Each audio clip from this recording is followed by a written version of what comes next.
Bheemili YCP MLA అభ్యర్థిగా Avanthi Srinivas nomination దాఖలు చేశారు. ఎన్నికల అధికారులకు నామినేషన్ పత్రాలను అందజేశారు. కార్యక్రమంలో వైవి సుబ్బారెడ్డి, ఎంపీ అభ్యర్థి బొత్స ఝాన్సీ పాల్గొన్నారు. మళ్లీ జగన్ గెలిచాక ఇక్కడి నుంచి పాలన సాగిస్తామని అవంతి శ్రీనివాస్ అన్నారు. భీమిలిలో అత్యధిక మెజార్టీతో గెలుస్తానని ధీమా వ్యక్తం చేశారు. భీమిలిలో గెలిచి జగన్ కు గిఫ్ట్ గా ఇస్తానన్నారు.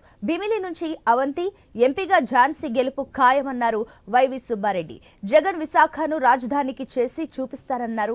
ఇక ప్రజలు ఎవరు అభివృద్ధి చేస్తారో ఆలోచించి ఓటు వేయాలని సూచించారు. ముత్తంశెట్టి శ్రీనివాసరావు, అవంతి శ్రీనివాసరావు వైఎస్ఆర్ కాంగ్రెస్ పార్టీ అభ్యర్థిగా నామినేషన్ దాఖలు చేశారు.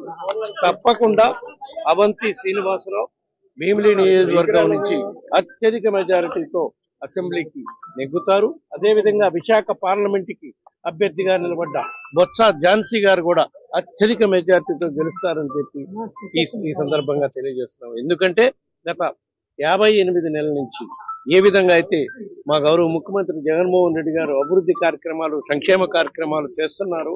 ముఖ్యంగా ఈరోజు ప్రజలు స్వచ్ఛందంగా వచ్చి మరి సుమారు ఒక 40,000 పైన చూశారు. అందరూ వచ్చారు. 40,000 దాకా అందరూ స్వచ్ఛందంగా వచ్చి పెద్ద ఎత్తున మరి వాళ్ళు ఒక ప్రేమ ఆప్యాయత చూపించారు. వాళ్ళందరికీ కూడా ధన్యవాదాలు.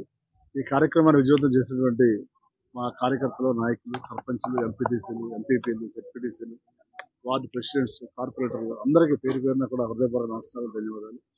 మరి 2 సార్లు నాకు భీమిలి నియోజకవర్గ అవకాశం ఇచ్చారు, ఆశీర్వదించారు. సో 2 సార్లు కూడా ఎలాంటి అవినీతికి తావు లేకుండా, ఎలాంటి వివాదాలకు తావు లేకుండా, ఎవరిని ఇబ్బంది పెట్టకుండా గౌరవ ముఖ్యమంత్రి జగన్మోహన్ రెడ్డి గారు ఆశయాలకు అనుగుణంగా ఈ 5 సంవత్సరాలు పనిచేశారు. కాబట్టి మళ్ళీ నమ్మి గౌరవించి